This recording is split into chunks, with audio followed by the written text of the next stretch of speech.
You're listening to the Perth Property Show, Australia's only weekly property podcast by West Australian experts for West Australian listeners. Catch your latest episode every Monday at 7 a.m. Good morning, everyone. Welcome to the Perth Property Show. My name's Trent Fleskens, your host as always. Today we are taking a deep dive into the commercial, industrial and retail markets with my favourite commercial agent, Luke Randazzo from Burgess Rawson. He's back in. If you didn't hear him on our episode 155, giving us a fantastic introduction into the commercial market and how things work with buying and leasing, then please go back and listen. Luke Randazzo, thanks for coming in again, mate. Thanks for having me. Where do you want to start? Commercial, retail, industrial, they've all had a really interesting journey over the last few years on both the leasing and the sales space with regards to vacancy and then getting some great results, or at least some promising results now. Differences, obviously, as you spoke before, between commercial and industrial and retail and how they're faring. But if we can be really specific today about things we can relate to with regards to the locations and whatnot, that'd be really helpful, I think. Where do you want to start? Let's talk industrial to start with. All right. Not a area that I actually personally specialise in, but I'm in the market and I've got a pretty good understanding of what's going on. We are talking about warehouses, all the places where our mining companies, our fabrication, manufacturing companies would be. So give us some locations. So generally there's three major pockets or areas that you'll find industrial properties, and it's just broken into the north, the east and the south. So north, Malaga, Osborne Park, Wangara, suburbs like that. East, Kewdale, Hazelmere, Welshpool, suburbs like that. And then south, Jandakot, Bibra Lake, Cockburn Central. O'Connor, absolutely. So you bunch these all up together. Is that because your buyers are comparing these? You're going, well, look, I'm sort of neither here nor there, whether it's Cockburn or O'Connor or Henderson, or are they more specific? I think buyers generally know where they want to be. A guy's running his business in Malaga. There's a good chance if he needs to expand, he's going to probably stay in Malaga. His client base will be there. He's familiar with the area. So unless they're expanding into a second location where you might have a Malaga and then a Jandakot warehouse or something along those lines, or O'Connor, like you touch on, a lot of owner-occupiers and business owners will stay in those areas that they understand and they know. Yep. I think the nature of the different areas, they do specialise in different things. So you look south, and again, O'Connor's a good example, or Naval Base or Henderson, they're port side. So they offer something very different, whereas Hazelmere, Kewdale, Welshpool, they're all about transport, logistics and distribution, and the airport as well. So it does come back to the geographic location, I suppose, and what they're close to and what they can offer. I've found Osborne Park, Wangara, Malaga a lot more manufacturing and construction market as well. And a lot of cars as well. Yep, absolutely. Yep, services as well. Yeah. So paint us a picture on the industrial space. What was it like a couple of years ago and how has it transformed to now? Yeah, I think the industrial space at the moment is performing phenomenally. And I think that's on the back of the mining boom that's happening up north, and people often talk about a boom, but the mining sector is performing very well up north. So that translates, and sometimes it takes 6 to 12 months to translate down here, but it certainly feels like the guys are just leasing and selling whatever that comes across their desk at the moment. Businesses needing more space, second locations, and just driving that industrial economy. And I think that's on all fronts, north, south and east. And the other thing as well, the idea of working from home. If you're working in a warehouse or fabrication, you can't do that from home. So it's not relevant. No, these guys are not impacted in the same way as an office user in West Perth or Subiaco. It's very different. And I suppose the last thing I would add to that as well is with COVID, e-commerce and storage and distribution and logistics and online shopping and all of those things, that's changed the landscape in the last few years of how many distribution centres are now popping up near the airport. I've noticed a lot more warehouses starting to fill that land that was surrounding the airport, and the Bayswater Business Park as well has started to fill out. Absolutely. And Welshpool, which was sitting a lot of vacant warehouses for quite a while, they're all full again. Absolutely. And like I said, it comes back to transport logistics. If people are buying more things online, then someone's got to store them and then someone's got to deliver them. What are we generally paying in these spaces if we are looking at industrial pocket? Firstly, what are we paying generally? And are you paying more? They're more premium locations. You pay more to be in Wangara versus Malaga or versus Kewdale? Yeah, no, it's a good question. Generally, the closer to the city, you'll pay a premium of some sort. So Osborne Park as a rate per square metre will demand a higher rate than Wangara just because of its locality. It's a 12-minute drive from the CBD. And again, it comes down then to what those areas actually specialise in. So Welshpool, Kewdale, Hazelmere, big bulk transport logistics, so there might be a greater requirement for hard stand opposed to everything being under a roof. So it's more land-based versus warehouse-based. Yeah, and they still, rest assured, they still need warehousing, but it does differ on the locality from, I would say, the CBD, and then also the access. Is it easy access to those main thoroughfares in Tongan Highway, Roe Highway, the freeway as well, so that these guys can distribute and deliver what they're fabricating or what they're working on as a business. Have we seen that it's the rents that have gone up, which then affects the values? Is that how it's working in the industrial space? Yeah, look, generally the owner-occupier market is still really strong, but if you can find a good leased industrial investment with a good covenant and term in place and a market rent, then investors will be all over that as well. Absolutely. It does somewhat future-proof in the industrial space. Let's move on to the retail space. Sure. Now, when we think about retail, we're not just thinking about the Galleria or Karen Up or things like that. It's all the shop fronts that run along all the cafe strips and in the CBD and everything, right? Absolutely, yeah. I think Karen Up's a good example. I went and visited the new shopping centre with my partner on the weekend, and I think we spent 15 minutes trying to get a parking spot. That's crazy. Yeah, and it was like the retail shopping centre, if you build it, they will come, because it was just mania. But the other side of retail is strip shops, and a good examples of that is Oxford Street in Leederville, Rockaby Road in Subiaco, even to an extent Scarborough Beach Road in Mount Hawthorn, Angove Street in North Perth. Albany Highway in Vic Albany Park. Highway, Vic Park, absolutely. So Beaufort Street, Mount Lawley, and I'm seeing a real surgence in Beaufort Street, Inglewood. There's certainly some interest and a bit of demand around there now as well. It's interesting to see how over the last 5 to 6 years, those cafe strips especially have fared, or not fared, really. You think about Leederville, it's generally doing okay. Beaufort Street got smashed. Rockaby Road smashed. And that's obviously also with the Subiaco Oval, with the stadium having moved in that time as well. But then a place like Albany Highway and Vic Park seems to have just chuffed along quite nicely. Isn't it strange how... And Scarborough Beach Road, Mount Hawthorn's the same, that's thriving. I find it's almost like each strip kind of has a go, and then rents do get quite hot. And I feel that's what happened in Beaufort Street, Mount Lawley. You'd probably think 10 years ago, maybe 15 years ago, where that was pumping. And I'd make an example of Oxford Street, Leederville, as little as 3 years ago, that was just about full. And then I think I saw a survey of some sort saying that there was about 30 odd properties in the strip that within a 1 kilometre radius that were empty. And then something like ABN Group comes in, pulls in a few hundred staff, and then correct, you can't see a full lease sign That's anymore. exactly right. And that comes back to, I do a lot of business in Subiaco, and I'm a big believer in Subiaco's resurgence as well. And it just comes back to people. So say, for example, in Subiaco, there's been quite significant expenditure in both private and public projects.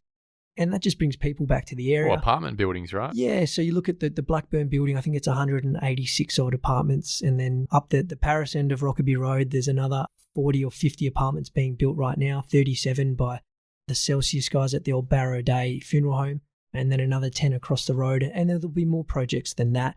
And then Bob Hawke College, every year they add circa 270 odd students, and then Princess Margaret Hospital in the next 10 years, we might see something happen there. So what do those projects do? They just bring people back. There's parents dropping kids off. Consumers. Consumers, absolutely. So if you've got 186 apartments, just talking about Blackburn alone, then those people need amenity.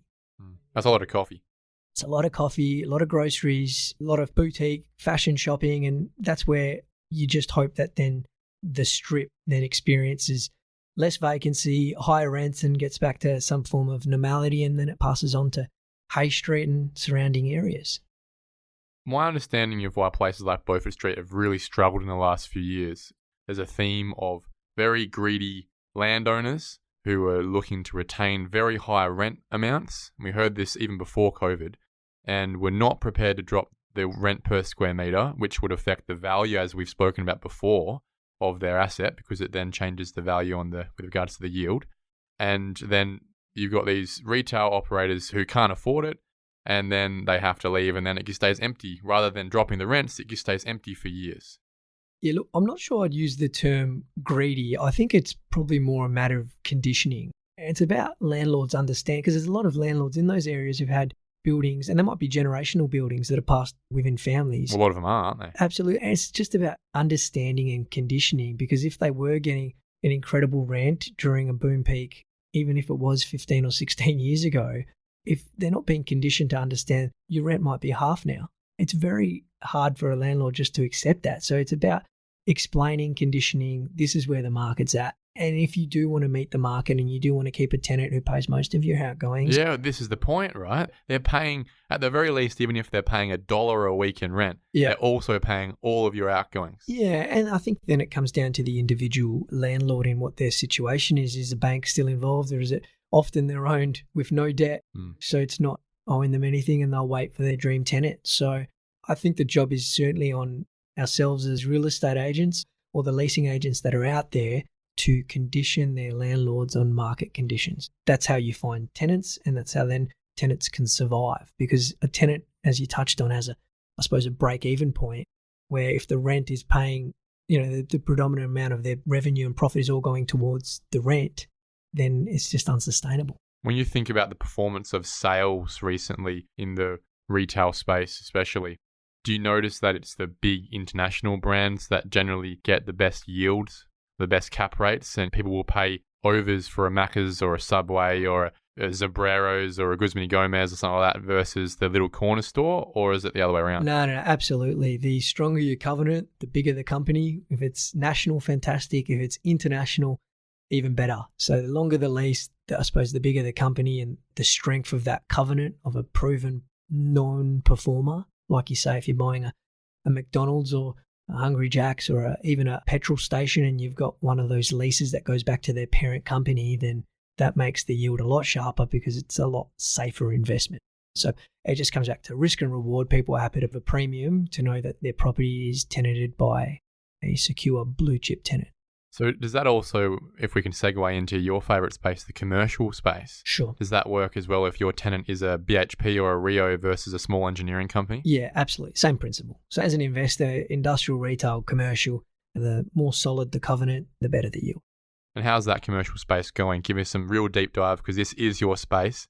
What is the last couple of years' story of what we've seen in terms of, if you think about comparables on sales figures, we're saying, well, geez, this would have sold for X amount and we've just seen them sell for this amount. Yeah, absolutely. I think probably 2016 up to the start of 2020 last year, it was quite a challenging market, whereas agents, it was just about finding buyers and trying to transact with what you had to work with. And the start of 2020 started to see some green shoots in that it just felt like the market was starting to turn. And then as we all know, February, March, we're all impacted with COVID. And what I found last year was that the buyers who had foresight and could see that COVID will be around for a while, but it will come and at some point go. But property generally is a longer term prospect or investment of some sort. They did really well last year. Buy low. Yeah, buy low. Buy where there's risk, perceived risk. Perceived risk, absolutely. And there certainly was last year because there was so much unknown. But those buyers have done very well. And then this year, I would say the last 6 months has been one of the most positive markets I've seen. Just in terms of general activity, and it's all driven on the back of low interest rates from my point of view and more confidence in the WA market. So when we're talking about office space, it's important to really think practically about, well, these things don't just get bought and sold because they have a good price tag on them. They get bought and sold because people actually want to operate offices in these locations. Absolutely. And they go down for the same reasons. When we think about the last boom you spoke about, places like West Perth that were just booming in the prime times of 2006, 7, 8, 9, and they've been absolutely gun-shy, empty for over a decade in a place like West Perth. And you think about, well, why is that? Well, it's because so many of those small mining companies, that's where they were, and that's where they currently are not. But then you think about other places, your Leaderville office space, your Subiaco office space, people are starting to move back into those areas, aren't they? Yeah, absolutely. And West Perth is experiencing somewhat of a resurgence. Again, those landlords that are then refurbishing those old buildings, attracting new tenants, offering incentives of some sort, they're being rewarded. That's fantastic. No one wants an empty building. We don't want empty buildings next door to the CBD, let alone the CBD themselves. But in terms of that next kind of layer out, Leadervilles and Nedlands and Subiacos, there's definitely an attraction there. And it comes back to even that principle of working from home, that suburbia, neighbourhood, that idea that some people don't necessarily have to be operating an office on St. George's Terrace to make it happen. Is that a reflection of people coming to terms with the fact that I don't need to be on the terrace to be deemed a serious business anymore? We can be more suburban based and still be a first-class business? Oh, absolutely. If a business has got a shop front, even if it's an office or whatever it is, that's a step in the right direction already, because a lot of businesses now are predominantly working from home. So if you've got a shop front, it's still a professional address, even if it is Netherlands or Claremont or something like that. Yeah, absolutely. We're open for business. So I think it didn't used to be like that. I think you had to legitimise yourself. You had to be in West Perth. Yep. No, I agree. Look, I still think West Perth is your resources hub for oil and gas and mining. I still think and professional services, accountants and lawyers, financial planners. It'll always have value because it's so close to the CBD. So it just comes back, like I was saying, the landlords that are proactive are the ones that will reap the benefits and gain tenants. I had a meeting on St. George's Terrace a few days ago and walked out 5 o'clock at night and looked around, just a bit of a street view on Google sort of thing, a bit of a 180 view, and I counted 5 for lease signs just without even stepping. What's the future of the office space on the terrace, especially when we hear so many negative things about the CBD itself in just terms of its more broader fundamentals? How is that affecting how the CBD office space has a future? Yeah, look, I empathise with the retailers. Because they get affected by the office market. Again, it just comes back to more coffees or less coffees, that kind of thing, and lunches and things like that. And again, the phenomenon of working from home is a real thing. I'm of the belief it might do a 360 and people might start coming back to the office when they realise those intangibles that they're not getting promoted because the boss doesn't even know where they are. Yeah, absolutely. And sometimes that blur between what's work and home and the value of not being able to get up. I think I said on the last episode of being able to get up and tap someone on the shoulder and share information or request information. Be front of mind for opportunities. Yeah, culture, morale, all those things. Sea of black computers isn't necessarily always the answer, but working from home has also opened up my eyes and probably a lot of people's eyes in that not everything needs to be done in the office at the same time. So I stand by my position on this is subject to the individual and their discipline, and then subject to the business and the actual industry that you're in. Because I do acknowledge that some roles do not require you to come into the office every single day. So does that mean that the 1,000 square meters that a Rio Tinto's got in a CBD office is probably not going to be 1,000 anymore? I mean, they would have tens of thousands, but from going forward, it's going to be a fraction of that, because there's always now going to be a fraction of people that we've all accepted don't need to be, as you said, in the city. That's my opinion, Trent. That's going to affect the value of all these square meters of property in the CBD, is it not? Yeah, look, that would be my opinion, is that companies might need to readjust their floor plates or readjust what their requirements are. I mean, hot desking is now normal, booking desks in advance. If I asked a KPMG or a PwC 2 years ago about that concept, it's probably not in terms of booking a desk, because of working from home or working in the office, it wasn't existent. But hot desking has always been a thing, but now it's in terms of actually where are you working today, from home or the office. So yeah, does it affect the rates and the supply of office stock? It probably will. How do you counteract that? You just have your big landlords. Well, you need more demand though, right? Yeah, and the big landlords who own these towers, they're spending the money on them, 5-star end-of-trip facilities, specky fit-outs, greater incentive. So that's good for the rest of us. But at the end of the day, if we've got more supply coming onto the market as a constant than ever before because of the shift in culture, and we don't have demand backing that up, that's extra 20 to 30%. Just where's it coming from? If it's not coming from anywhere, then it's going to be a case of building owners cannibalizing its own tenants, right? And still having a whole bunch of B-grade offices that are falling away. Yeah, look, I think that is true to a degree, but at the same time, you've got massive multinationals that are still investing in St. George's Terrace, spending hundreds of $1 million. There's been a few recent transactions on the terrace, and I think these guys are too clever to spend that type of money without having a plan of some sort. And I still stand by the idea that the CBD is still the CBD, and there's going to be plenty of businesses who need to be and want to be in the CBD. So it just comes back to, like any purchase or lease, it just comes back to price. When we think about price, what sort of yields are we talking about these days with commercial property? Is there a difference in yield, even from a location basis, or is it all really more, again, about the covenant with regards to who is your tenant? Yeah, it's a mix. And it comes back to, what is an investor's plan? If an investor has a plan of one day occupying or one day developing a property, then they might pay for that capital growth of the property or their other. If you've got an investor who's just purely buying on a yield basis and they don't care if it's a green title or a strata property, they're just paying for the covenant. Well, let's say we're buying Central Park, buying a massive building there. There's no development potential there, is there? No, you're just buying on a yield basis. And whether you're talking Central Park or if you're talking a petrol station or a fast food asset class or a childcare, it depends on the strength of the covenant.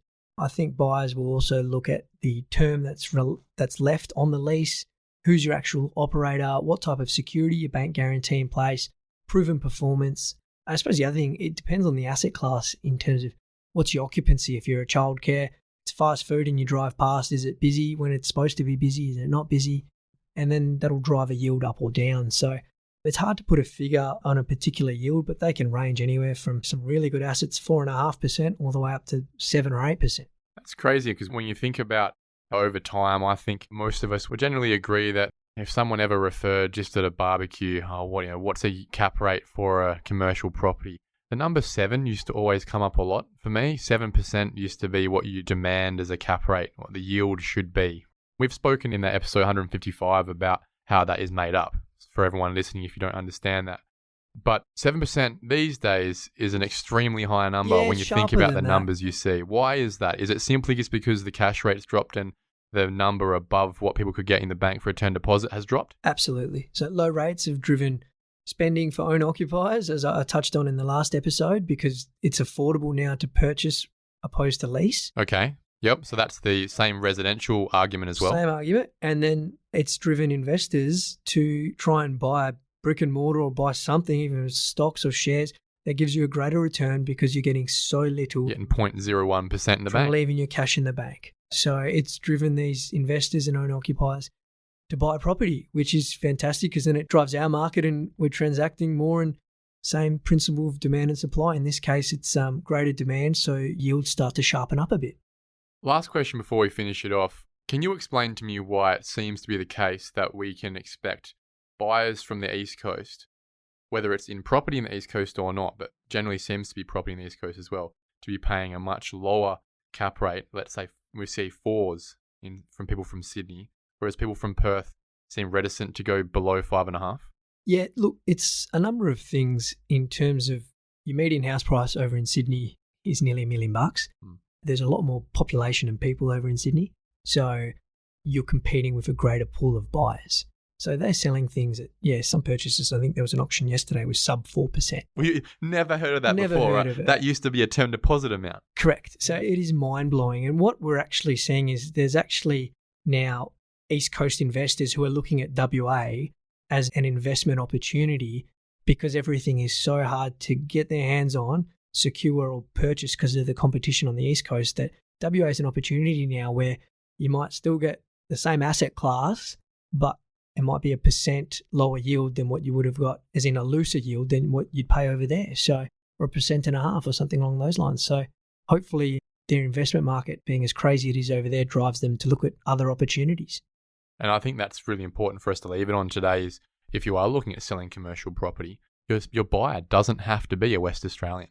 Absolutely. Yep. Doesn't even have to be an Australian. That's true. Yeah. You get inquiry from all over the world, in particular, China and Indonesia and parts of Asia. There's people that are definitely looking for opportunity. So as you say, there's a big pool of buyers out there, and WA is a safe haven at the moment and quite an attractive place to live and invest in.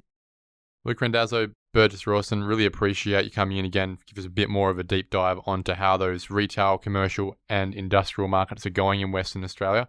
We'll get you in a few months. Give us another update. Absolutely. Thanks for having me, guys. See you later. Thank you for listening to another episode of the Perth Property Show. If you've only just joined the conversation, you can catch up by heading over to our website, perthpropertyshow.com.au, subscribing to the podcast, or joining our Facebook page. Don't forget to tune in next Monday at 7 a.m. for more expert insights, local analysis, and suburb spotlights. Happy hunting!